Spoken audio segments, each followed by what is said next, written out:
Blood on Italian marble tells a very specific story. It screams of secrets kept behind towering iron gates and wealth used as a weapon.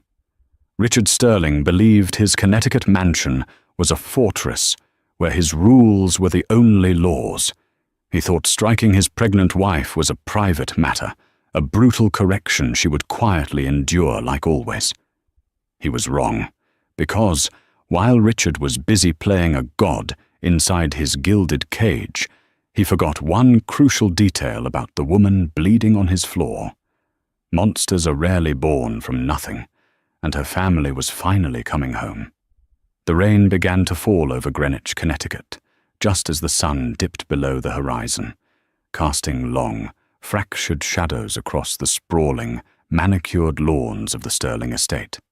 To the outside world, the 40-acre property at the end of a private, tree-lined cul-de-sac was a monument to the American dream. It boasted a 12-bedroom Tudor-style mansion, an indoor infinity pool, and a climate-controlled garage housing a collection of vintage European sports cars. It was the home of Richard Sterling, the 42-year-old titan of commercial real estate who had built an empire by swallowing smaller development firms across the eastern seaboard. Richard was handsome in a sharp, predatory way. His tailored Brioni suits and practiced easy smile graced the covers of local business journals, painting the picture of a ruthless but respectable capitalist. He was a man who attended charity galas, wrote massive checks to local politicians, and shook hands with a firm, dominant grip. But inside the mansion, behind the heavy mahogany doors and the million-dollar state-of-the-art security system, the American dream was a suffocating nightmare. Kate Sterling stood in the center of what was soon to be the nursery, her hand resting gently on her swollen abdomen. She was 7 months pregnant. At 29, Kate possessed a quiet, understated beauty that had captivated Richard the moment he saw her 3 years ago in a quiet coffee shop in Boston. Back then she was just Kate, a woman with a mysterious lack of family history, a small savings account, and a desperate desire for a quiet, unremarkable life. Richard had swept in like a hurricane, offering stability, luxury, and a fierce, almost suffocating love. It hadn't taken long for the ferocity of that love to reveal its true nature, control. The first time he hit her, it was a year into their marriage. He had claimed the pressure of a multi-million-dollar acquisition had simply overwhelmed him. He had wept, bought her a diamond tennis bracelet, and sworn on his life it would never happen again. Kate had wanted to believe him. She needed to believe him, because running away was not a simple option for her. Running meant going back to a life she had barely escaped with her soul intact. But the apologies grew shorter, and the violence grew more frequent. Richard's paranoia festered in the shadows of his success. He dictated who she spoke to, what she wore, and how she spent her days. When she became pregnant, Kate thought things might change. She hoped the baby would soften the jagged edges of his temper. Instead, the pregnancy only intensified his possessiveness. She was no longer just his wife. She was the vessel carrying his air. Tonight, the air in the house was thick with an impending storm, both outside and in. Kate could feel the barometric drop in her bones. Richard was due home from Manhattan at any moment, and the news out of the city was not good. A massive zoning permit for his flagship project in Hudson Yards had been denied by the city council. She had seen the alert flash on her restricted tablet. Millions of dollars were tied up, investors would be furious, and Richard would need an outlet for his rage. Kate moved methodically through the nursery, her heart hammering a steady, anxious rhythm against her ribs. She smoothed the pristine white linen of the crib, adjusting a stuffed bear by a fraction of an inch. Everything had to be perfect. The house had to be silent. Dinner had to be flawless, and she had to be entirely agreeable. The heavy thud of the front door echoing up the grand staircase made her freeze. Kate!" His voice didn't carry a greeting. It carried a demand. It echoed off the vaulted ceilings of the foyer, sharp and laced with an exhaustion that terrified her. She took a deep breath, steeling herself, and walked out of the nursery. She descended the curving staircase, her hand clutching the banister for support. The sheer weight of the child in her belly made her center of gravity feel off, but she forced her posture to remain upright. Richard was standing by the entryway console, aggressively shrugging off his wet trench coat. He didn't bother hanging it up, letting it drop to the imported Persian rug. His tie was already loosened, his jaw clenched so tightly she could see the muscle ticking beneath his skin. "How was the drive, Richard?" Kate asked softly, keeping her distance. He looked up, his eyes bloodshot and cold. "The drive was a miserable crawl through a monsoon. The city is full of incompetent fools, and my lawyers are useless." He kicked off his dress shoes. "Is dinner ready? Tell me Maria didn't burn the roast again." "Maria left at 5, just like you asked," Kate replied evenly, moving toward the kitchen. "I made dinner. It's keeping warm in the oven." Richard followed her, his heavy footsteps thudding against the hardwood floor. "You made it? I thought I told you to stay off your feet. You're supposed to be resting. Do you want to cause a complication? Because that's exactly how you cause a complication." "I feel fine, Richard. The doctor said light activity is good for me," she murmured, pulling an oven mitt onto her hand. "I don't care what the doctor said," Richard snapped, closing the distance between them.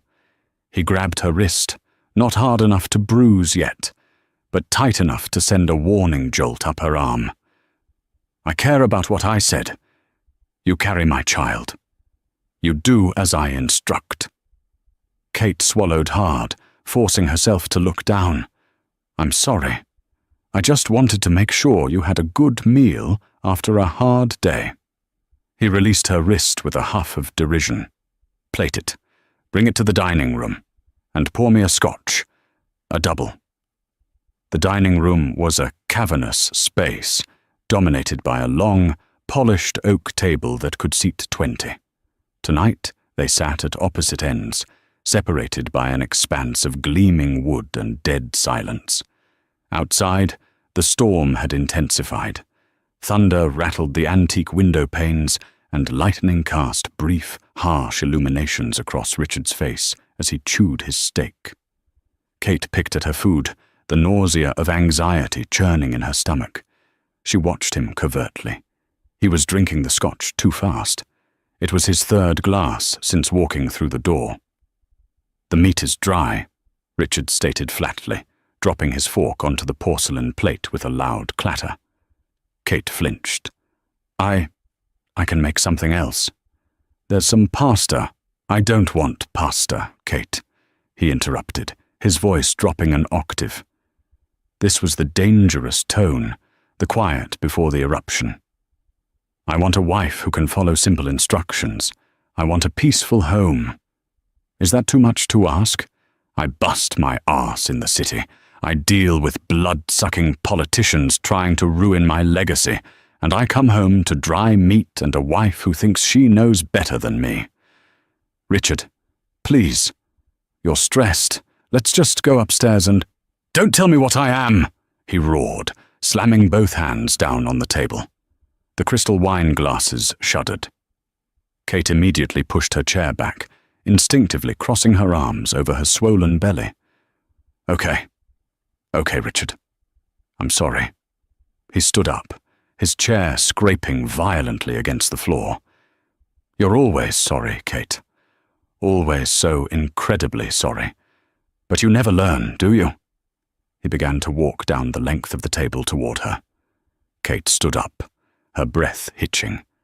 She backed away toward the arched doorway leading to the living room. "Richard, stop. The baby," she pleaded, her voice trembling. "This has nothing to do with the baby," he shouted, closing the gap. "This has to do with respect." He lunged forward. Kate tried to turn and run, but she was heavy and slow. Richard's hand caught the back of her hair, yanking her backward. She screamed as the force threw her off balance. Before she could catch herself, his open palm struck the side of her face with a sickening crack. The force of the blow sent a burst of white light exploding behind Kate's eyes. She spun, her legs giving out, and she crashed hard onto the hardwood floor. Pain, sharp and immediate, radiated through her jaw and shoulder, but her only thought was her stomach. She curled into a tight ball on the floor, wrapping her arms protectively around her unborn child, gasping for air as the wind was knocked out of her. Blood immediately began to pool in her mouth, metallic and warm. She had bitten her tongue and the inside of her cheek. Richard stood over her, his chest heaving, his fists clenched at his sides. He looked down at her with a mixture of disgust and dark satisfaction. "Look what you made me do," he hissed.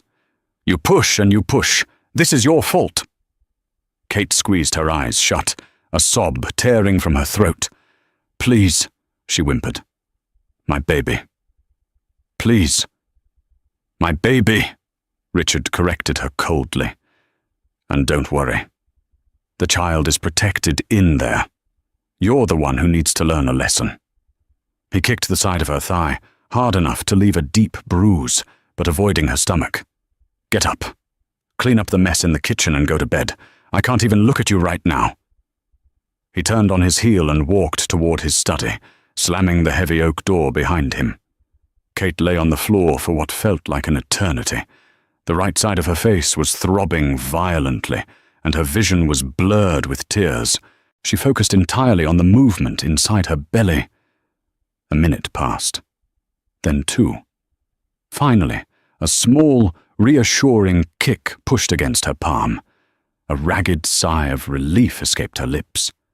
The baby was alive, but a chilling realization settled over her like a heavy shroud. Richard had crossed a new line. He hadn't cared about the risk to the child. The violence was escalating faster than she had anticipated. If she stayed, he was going to kill her. And he would take the baby.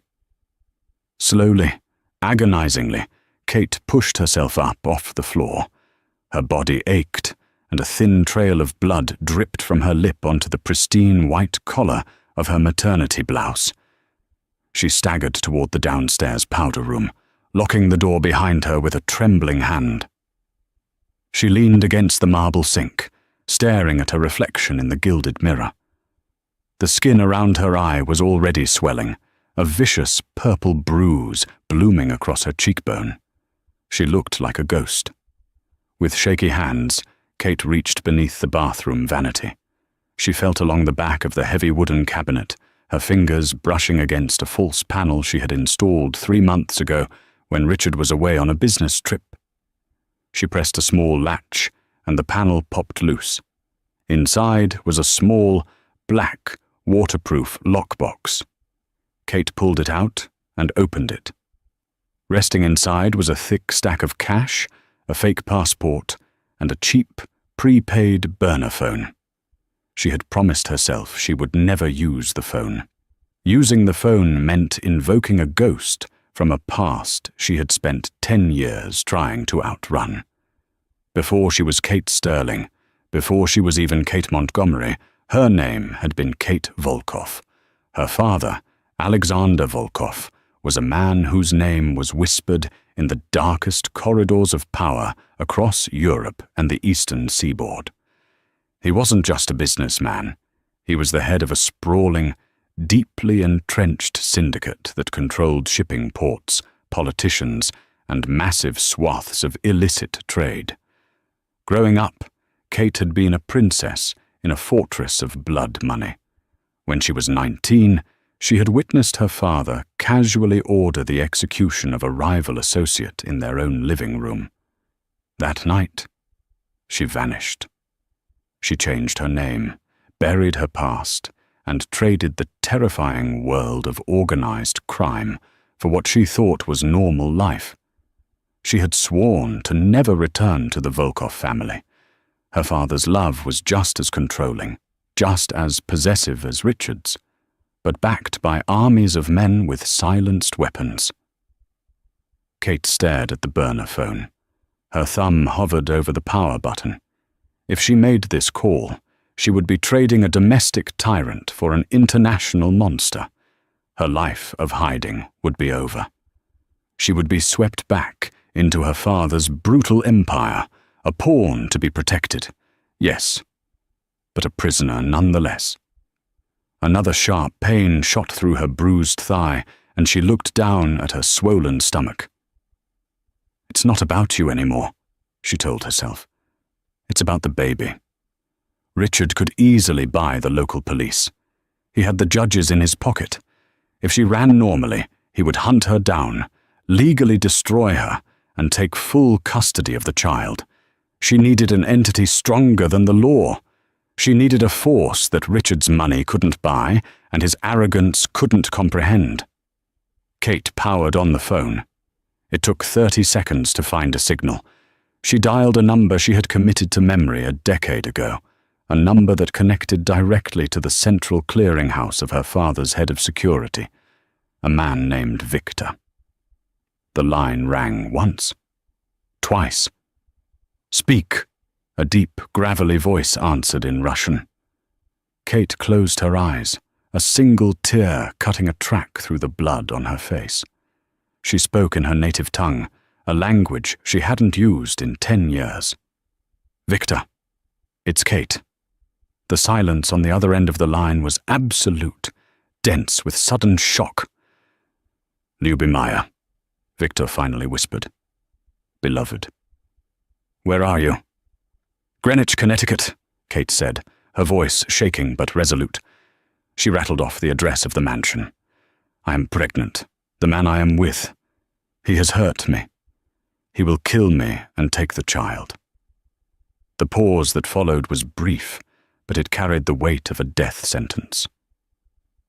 "Is the man in the house?" Victor asked, his voice entirely devoid of emotion now. It was the voice of a man making a tactical assessment. "Yes." "Do not move. Do not let him see the phone. Alexander is in New York. We will be there in 30 minutes. May God have mercy on whoever this man is, Kate, because your father will not." The line went dead. Kate disassembled the burner phone, flushed the SIM card down the toilet, and hid the battery and casing back in the wall panel. She washed the blood from her face with cold water, wincing as she patted her bruised cheek dry. She unlocked the bathroom door and stepped back out into the silent, dim hallway.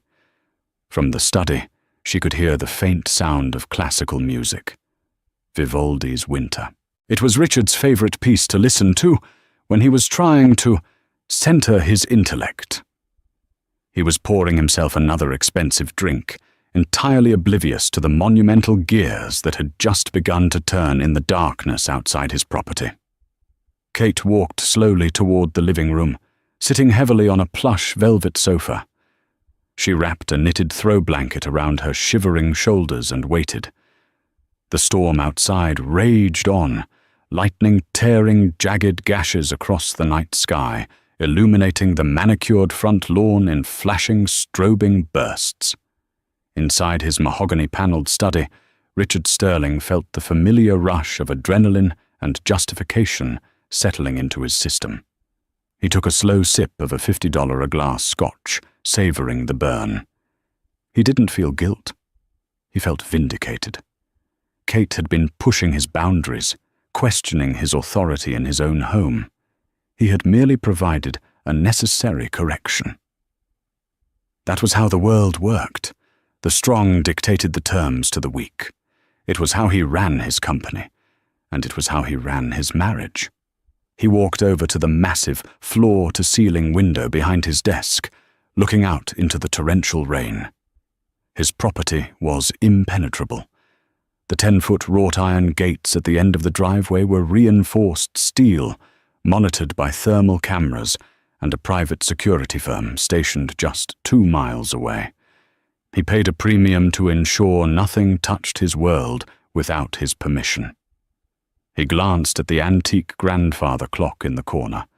9:45 p.m. He would let Kate stew in her fear for another hour. Then he would go upstairs, offer a calculated apology, and she would forgive him. She always did. Where else would she go? She was a nobody from nowhere. She belonged to him. Suddenly, the music on his high-end audio system crackled with a burst of static, then cut out entirely. Richard frowned, tapping the glass of his scotch. "Damn Wi-Fi," he muttered, turning to check the router on his desk. But as he turned, the primary lights in the study flickered and died. A second later, the backup generator kicked in, bathing the room in the dimmer yellow light of the emergency circuits. Richard's annoyance flared into mild concern. The power grid in Greenwich rarely went down, even in a storm.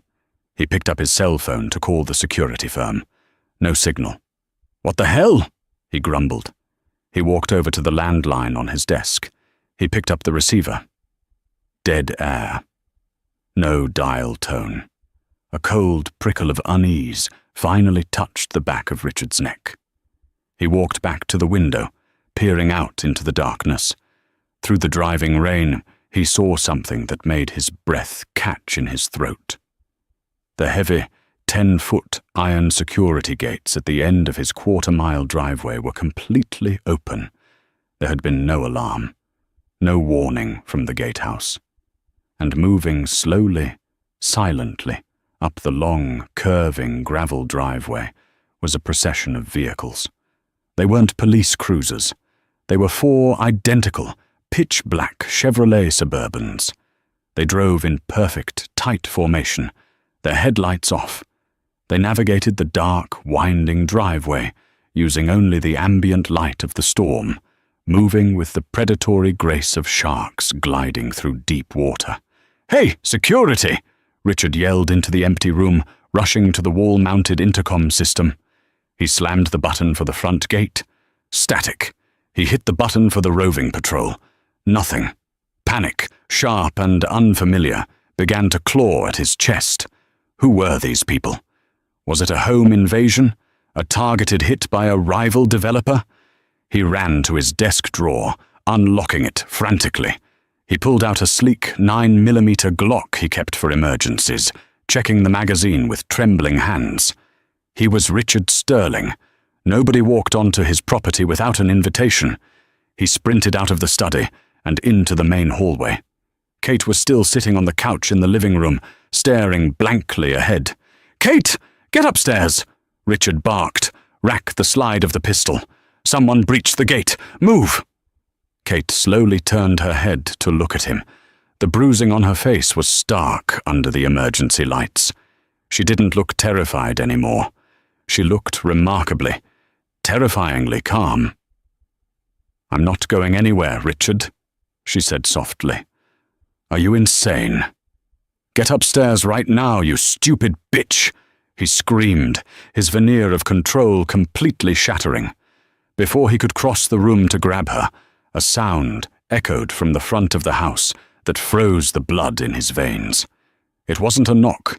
It was the mechanical, heavy thud of a breaching charge being clamped onto his reinforced front door. Boom! The explosion was deafening. The heavy, custom-made oak double doors were violently blown off their hinges, sending a shower of splintered wood and twisted metal flying across the marble foyer. The concussive wave knocked Richard backward, sending his pistol clattering across the floor out of his reach.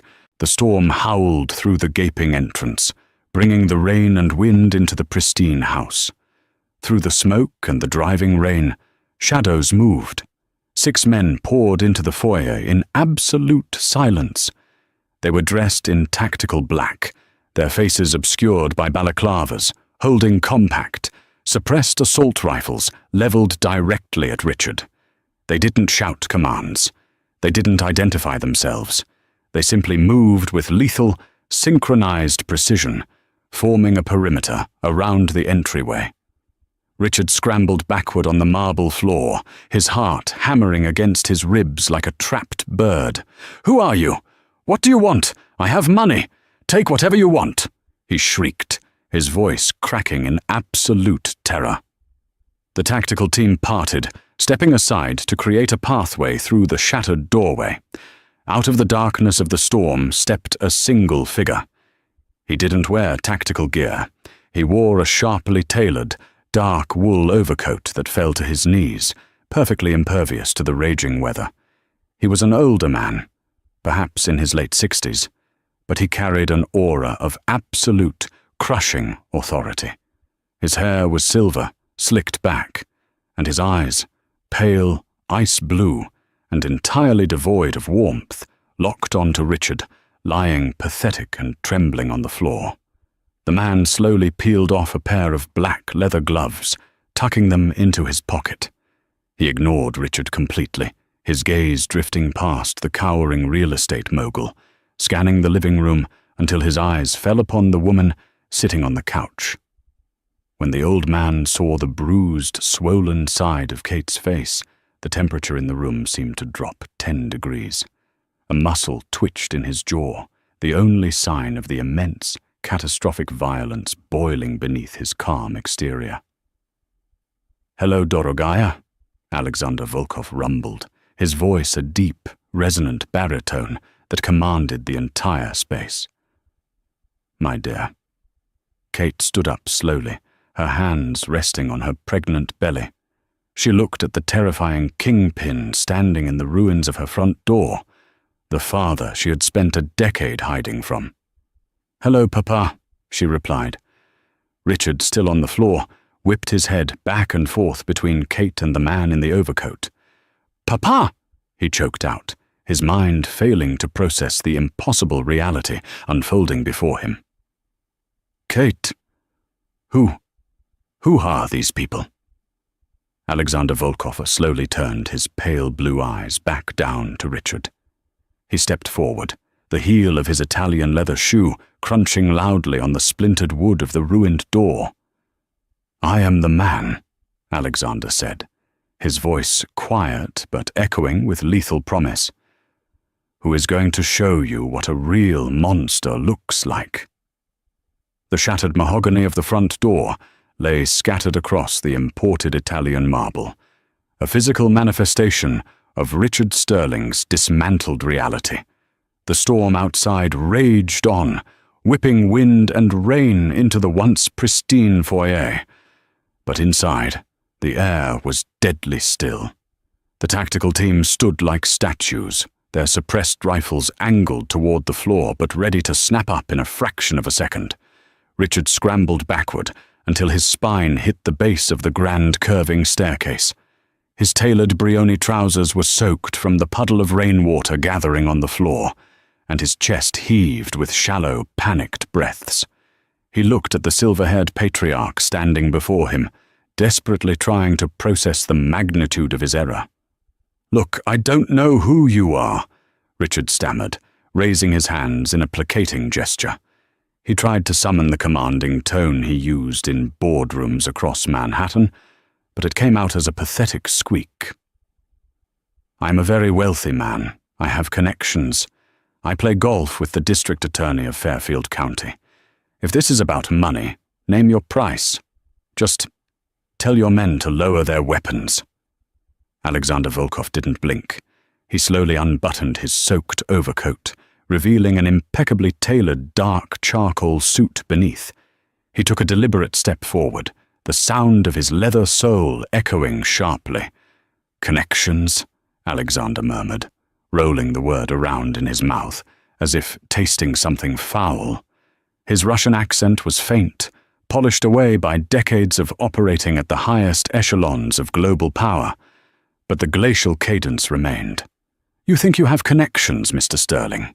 You think because you bully local zoning boards and leverage mezzanine debt on glass towers, you understand power."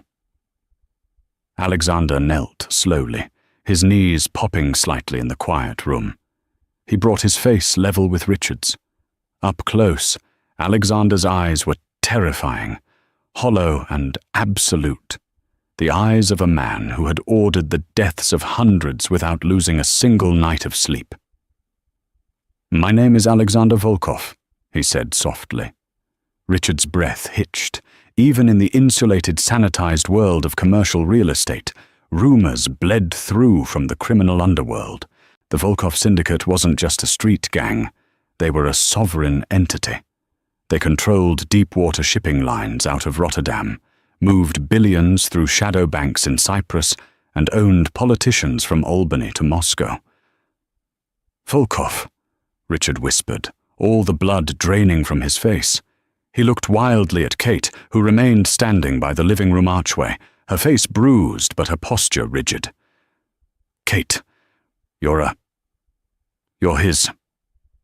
"She is my blood," Alexander finished for him, his voice dropping to a lethal whisper. "She is my only daughter, a daughter who fled my protection to live amongst sheep like you. And you, a pathetic, insecure little boy in a custom suit, thought it was your right to lay your hands on her." "It was an accident," Richard pleaded, tears of pure terror finally spilling over his cheeks. "I was stressed. The Hudson Yards deal fell through." Before Richard could finish his excuse, Alexander's hand shot out with blinding speed. He didn't hit Richard. Instead, he clamped his massive iron-grip fingers around Richard's right wrist, the hand that had struck Kate. Alexander didn't shout. He didn't curse. He simply squeezed, twisting the wrist at an unnatural angle. Richard screamed, a high, reedy sound of pure agony that bounced off the vaulted ceilings. He writhed, trying to pull away, but Alexander's grip was absolute. "Victor," Alexander said calmly, not breaking eye contact with the sobbing billionaire. From the shadows of the doorway, the massive, broad-shouldered man Kate had spoken to on the phone stepped forward. Victor moved with the heavy, unavoidable momentum of a freight train. He didn't carry a rifle. His hands were weapons enough. "Yes, boss," Victor grunted. "Mr. Sterling is very proud of his empire," Alexander noted, finally releasing Richard's wrist and standing up. He casually wiped his hand with a silk pocket square. "He believes his money protects him. Show him the fragility of his world." Victor reached into his tactical vest and produced a sleek, encrypted satellite tablet. He tapped the screen a few times and tossed it onto the marble floor in front of Richard. "Look at the screen, Sobaka," Victor growled. "Dog." Richard, clutching his sprained wrist to his chest, peered down at the glowing screen. It displayed a live feed of his offshore banking portfolios, accounts he had hidden in the Cayman Islands and the British Virgin Islands, untraceable funds he used to dodge the IRS and pay off city officials. As he watched, the balances, totaling nearly $80 million, began to plummet. 80 million, 40 million, 12 million, 0. What are you doing?" Richard gasped, his mind snapping. "That's my life. You can't do that. That's secure." "Nothing is secure from us," Alexander stated, walking over to Kate and gently, reverently touching her uninjured cheek. "My financial architects have been inside your network since Kate called us 30 minutes ago. Your liquid assets have been seized and routed through a dozen shell companies. By morning, your commercial properties will be hit with fabricated, airtight federal liens. Your investors will receive anonymous dossiers detailing your embezzlement and your illegal kickbacks. The SEC will be knocking on your door by noon." Richard curled into a fetal position on the floor, sobbing uncontrollably. The veneer of the alpha male had evaporated, leaving behind a pathetic, hollow shell. "You're ruining me," Richard wept into the cold marble. Alexander turned back, a cold smile finally touching the corners of his mouth. "Ruining you? No. Ruining you would be a mercy. I am erasing you. But first, there is the matter of physical restitution." Alexander nodded once to Victor. Victor stepped forward, his heavy combat boot pressing down firmly on Richard's right hand, pinning it flat against the floor. "No, please! Please, God, no!" Richard shrieked, thrashing wildly. The tactical team closed in, 4 men stepping forward to pin his legs and shoulders to the floor. He was entirely immobilized. Kate turned her face away, looking out the shattered window into the darkness. She didn't want to watch, but she didn't ask her father to stop. In this world, blood demanded blood. Victor didn't use a weapon. He simply raised his other heavy boot, and with the detached precision of a man crushing a roach, he brought his heel down directly onto the back of Richard's pinned hand. The sound of multiple metacarpal bones snapping was a wet, heavy crunch that cut through the sound of the storm. Richard's scream was guttural, raw, and animalistic until his eyes rolled back in his head and he mercifully passed out, slumping lifelessly against the marble. The silence that followed was broken only by the steady drum of the rain. Alexander adjusted his cuffs, looking down at the unconscious man with mild disgust. "Clean it up," Alexander ordered, his voice echoing through the foyer. The tactical team immediately sprang into motion. They weren't just muscle, they were a highly organized extraction unit. 2 men jogged down the hallway toward Richard's study. Within seconds, Kate heard the sound of heavy axes smashing into the server racks that housed the mansion's internal security footage. Another man knelt beside Richard, quickly injecting a clear fluid into the unconscious man's neck. "What is that?" Kate asked, her voice raspy. It was the first time she had spoken directly to her father since his arrival. Alexander turned to her, his hard eyes softening infinitely. "A heavy sedative. He will wake up in 24 hours. By then, his world will be entirely gone, and we will be ghosts." He stepped closer, his large, calloused hands gently framing her face, taking care to avoid the brutal swelling on her cheek. "My beautiful girl. 10 years. I tore the earth apart looking for you. Why didn't you come to me? Did you think I would not protect you?" Kate looked into her father's eyes, seeing the ruthless monster the world feared and the desperate father who had mourned her. "I ran from the blood, Papa," she whispered. "I wanted a quiet life. I wanted normal." Alexander looked around the opulent, sprawling mansion, and then down at the broken man on the floor. "This is not normal, Kate. Men like him, they hide their monsters behind checkbooks and country clubs. At least in our family, we are honest about the wolves we are." He looked down at her swollen stomach, a deep, primal reverence flashing in his pale eyes. "You carry my grandchild." "Yes," Kate said, her hand resting protectively over her belly. "He threatened to take the baby, Papa. He was going to kill me and make it look like a complication and take my child. I couldn't run on my own. Not this time." "He will never look upon you or this child again," Alexander promised, his voice a vow of iron. "Victor." Victor approached, his hands wiped clean of the violence he had just inflicted. "The servers are slag, boss. The external security firm's remote backups have been wiped by the cyber team in the convoy. The gate logs are scrubbed. As far as the digital world is concerned, we were never here." "Good," Alexander said. He took off his custom-tailored overcoat and draped it over Kate's trembling shoulders. The wool was warm, smelling faintly of expensive Cuban cigars and old money. "Bring her a bag. Pack only what she needs. Nothing that ties her to this place." Victor nodded and moved swiftly up the grand staircase. Kate stood in the center of the ruined foyer, watching the meticulous destruction of her life. Men in black were wiping down door handles, collecting shell casings from the breached door, and ensuring no forensic footprint was left behind. It was a terrifyingly efficient machine. 10 minutes later, Victor returned with a single leather duffel bag. Inside were her essential documents, comfortable clothes, and the few pieces of jewelry that actually belonged to her before she met Richard.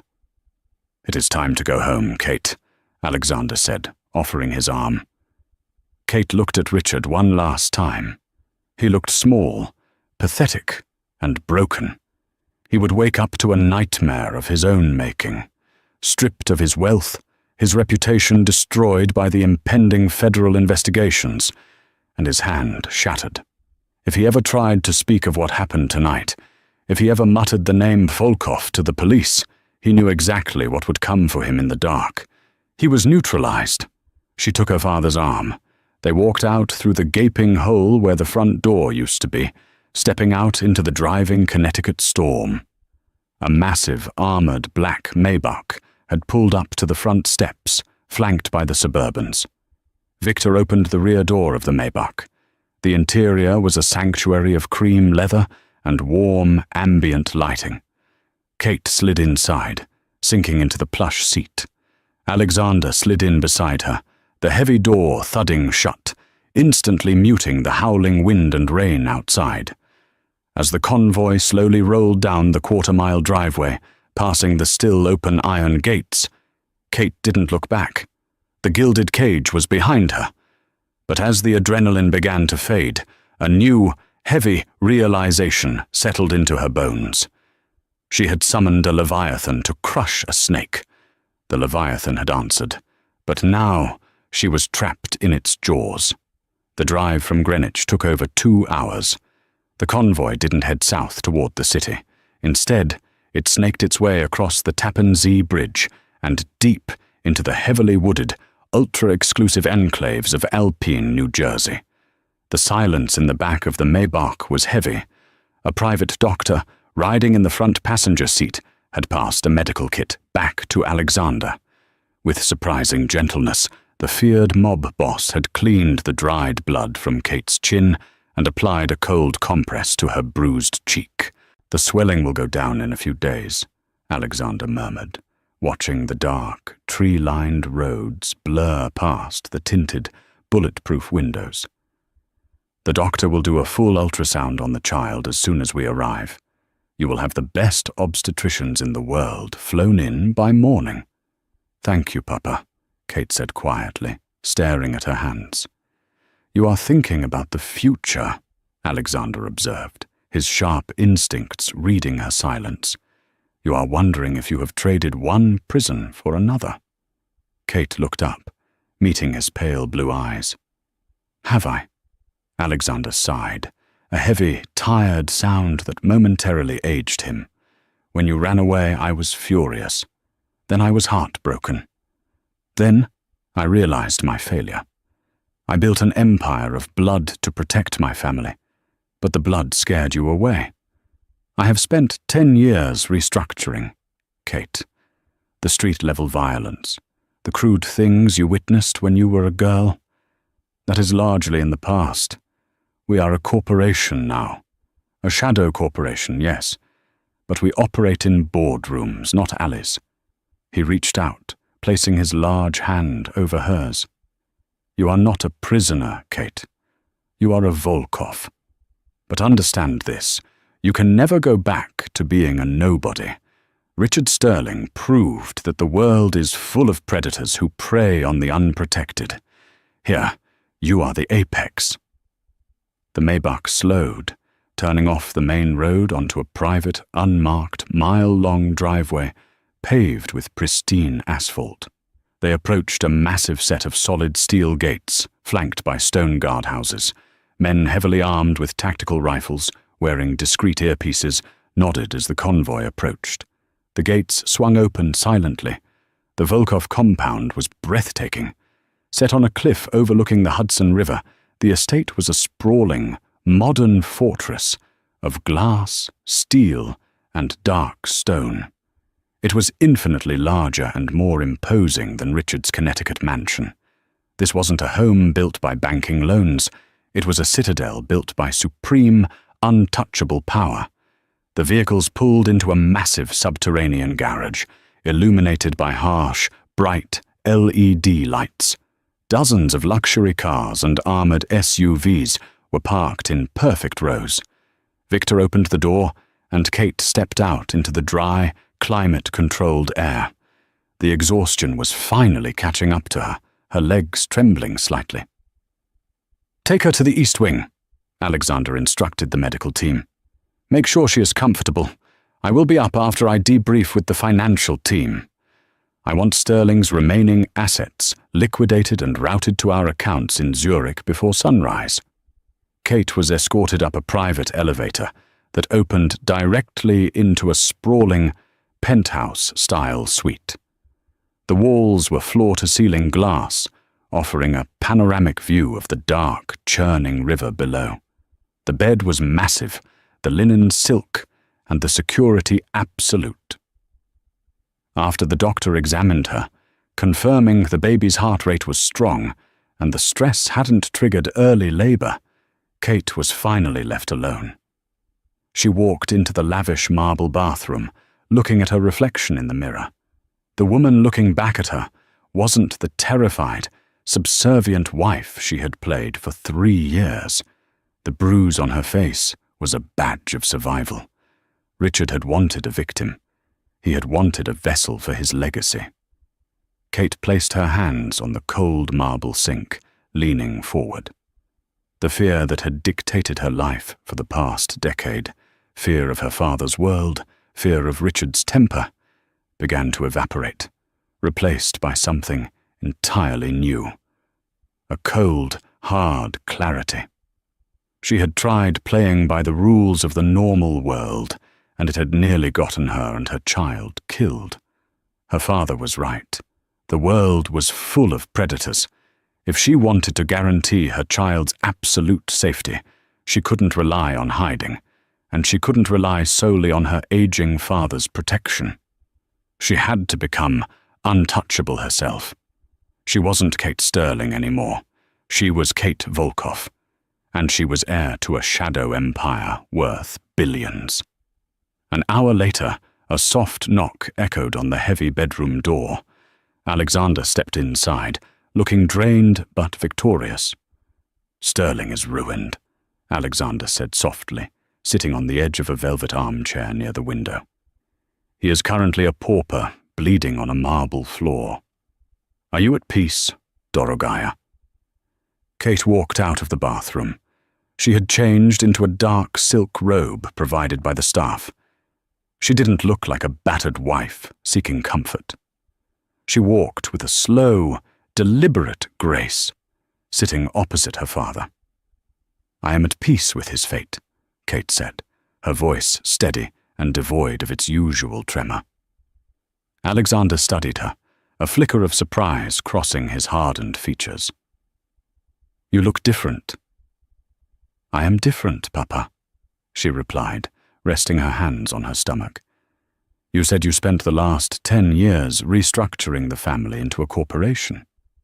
"I have," Alexander nodded cautiously. "And who runs the legitimate fronts? The shell companies? The international shipping logistics? I have a board of advisors, men I trust. Victor handles security, Thomas handles the banking, Silas manages the ports." Kate held his gaze. "I spent 3 years listening to a billionaire real estate developer dissect corporate takeovers, tax loopholes, and municipal zoning corruption. I know how the legitimate world washes its hands, Papa. I know how men like Richard hide their sins in plain sight." Alexander leaned forward, a dangerous, thrilling spark igniting in his pale eyes. "What are you saying, Kate?" "I am saying that I am not going to hide in this tower and be a pampered princess while you fight the wars outside," Kate stated, her voice hardening into steel. "I have a child coming, a Volkoff heir. I want full access to the family's financial portfolios. I want to know where every dollar comes from and where it goes. I want an office next to yours, Papa." Alexander stared at her for a long, heavy moment. The silence stretched, fraught with the shifting dynamics of power. For the first time in his life, the ruthless head of the Volkoff syndicate looked utterly, entirely proud. A slow, terrifying smile spread across Alexander's face. "The lamb," he whispered, "has finally grown teeth." "The lamb is dead," Kate said coldly. "Show me the books, Papa. It's time I learned the family business." 3 years later. The crisp autumn wind whipped across the tarmac of Teterboro Airport, carrying the distinct scent of jet fuel and turning leaves. A sleek, customized Gulfstream G650 stood ready, its engines whining a low, eager hum. At the base of the stairs stood a small phalanx of men in tailored suits, not the tactical black of the past, but the quiet, expensive armor of modern security. Among them, immovable as ever, stood Victor, his eyes scanning the perimeter with practiced paranoia. A black Maybach glided to a stop near the plane. The rear door opened, and Kate Volkoff stepped out. She was no longer the frightened, battered woman who had fled Connecticut in the dead of night. At 32, she was a terrifyingly composed force of nature. She wore a pristine, white-tailored coat over a charcoal silk blouse, her dark hair swept back into a sharp, uncompromising chignon. The only trace of the violence from 3 years ago was a faint, silvery crescent scar resting high on her right cheekbone, a deliberate choice to forgo cosmetic surgery. It was her reminder, her armor. Holding her hand was a vibrant, dark-haired 2-year-old boy named Leo. He wore a miniature cashmere sweater and looked at the private jet with wide, curious eyes. "Mama, fly?" Leo asked, tugging on her hand. Kate smiled, a genuine, soft expression reserved entirely for him. "Yes, Mishka, we fly. We are going to see Grandfather in Geneva." Victor stepped forward, dipping his head in a respectful nod. "The cabin is prepared, Kate. The financial reports from the Rotterdam port expansion are on your desk." "Thank you, Victor," she said smoothly, her voice carrying the quiet, absolute authority that had once belonged solely to her father. In the 3 years since she had returned to the fold, Kate hadn't just learned the family business, she had revolutionized it. Alexander had kept his promise, pulling back from the brutal, street-level enforcement that had defined his youth, focusing entirely on the legitimate corporate fronts. Kate had taken those fronts and weaponized them. She had weaponized the very systems Richard Sterling had taught her to revere. Using the vast, untraceable wealth of the Volkoff syndicate, Kate had established a sprawling web of venture capital firms and private equity groups. She didn't buy politicians with briefcases of cash. She bought their re-election campaigns through impenetrable super PACs. She didn't break legs to secure shipping lanes. She engineered aggressive corporate takeovers of rival logistics companies, drowning them in litigation and predatory pricing until they folded. She was the CEO of a shadow empire, operating in the sunlit world of high finance, a wolf wearing the skin of a corporate titan. And the world had no idea the blood that ran through her veins. "There is one final matter before we depart, Kate," Victor rumbled quietly, falling into step beside her as they approached the jet's stairs. He handed her a slim, encrypted tablet. Kate took it, her eyes skimming the text. It was a brief intelligence report, accompanied by a recent photograph. The photograph showed a man in his mid-40s, looking 30 years older. He was gaunt, his once sharp features hollowed out by stress, alcohol, and the relentless, crushing weight of utter ruin. He wore a cheap, ill-fitting suit, standing outside a dingy strip mall in upstate New York. His right hand was encased in a permanent, clumsy brace. The bones had healed poorly, leaving him with a crippling lack of dexterity. It was Richard Sterling. He was denied parole on the final federal fraud charges, Victor stated flatly, but his lawyers managed to plead down the embezzlement. He was released yesterday. He has no assets, no contacts. The local crews in Albany have been instructed to ensure he finds no employment above minimum wage. Kate stared at the photograph. She felt a flicker of memory. The heavy thud of his footsteps, the sting of his palm, the suffocating terror of the gilded cage. But the memory felt distant, like an old movie she had watched a long time ago. There was no fear left, only cold, clinical satisfaction. The night Alexander Volkov had shattered Richard's hand, he had shattered the man's reality. The following morning, Richard had woken up in a silent, empty mansion, his hand screaming in agony. When he finally managed to call the police, he sounded like a raving lunatic. He claimed a Russian hit squad had blown off his door and erased his fortune. But when the police arrived, they found no evidence of a breach. The heavy oak doors had been meticulously replaced by a local contractor hired anonymously overnight. The server racks were pristine, containing loops of boring, uneventful security footage. The blood was gone. Kate was gone. And when Richard tried to access his offshore accounts to hire a defense team for the sudden avalanche of SEC and FBI investigations that hit him that same day, he found nothing but zeros. He was a madman screaming about ghosts, while the federal government systematically dismantled his life for the very real financial crimes he had committed for a decade. He went from a billionaire titan to a convicted felon, living in a 6x8 cell in less than a year. "Does he know we are watching?" Kate asked, her voice devoid of emotion. "No," Victor replied. "He is entirely broken. A ghost haunting his own life." Kate nodded slowly. She tapped the screen, deleting the file. "Leave him be. Let him live his small, pathetic life, looking over his shoulder every time the wind blows. It's a worse punishment than anything we could do to him now." She handed the tablet back to Victor and scooped Leo into her arms. The toddler giggled, burying his face in her neck. "Let's go, Mama," Leo mumbled. "We are going, my love," Kate said, turning toward the stairs.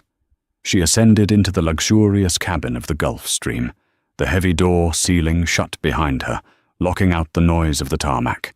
The engines roared to life, a powerful testament to the untouchable world she now commanded. As the jet taxied down the runway and lifted smoothly into the autumn sky, Kate Volkov looked out the window at the receding earth below. She had run from monsters her whole life, only to discover the most potent defense was to become the architect of their cages. She wasn't just surviving anymore. She was reigning. And God help the man who ever tried to put a hand on her or her son again. The story of Kate Volkov is a chilling reminder that the quietest individuals often harbor the most profound complexities. It strips away the facade of high society glamour to expose the primal, unforgiving machinery that operates beneath the surface of the world's elite.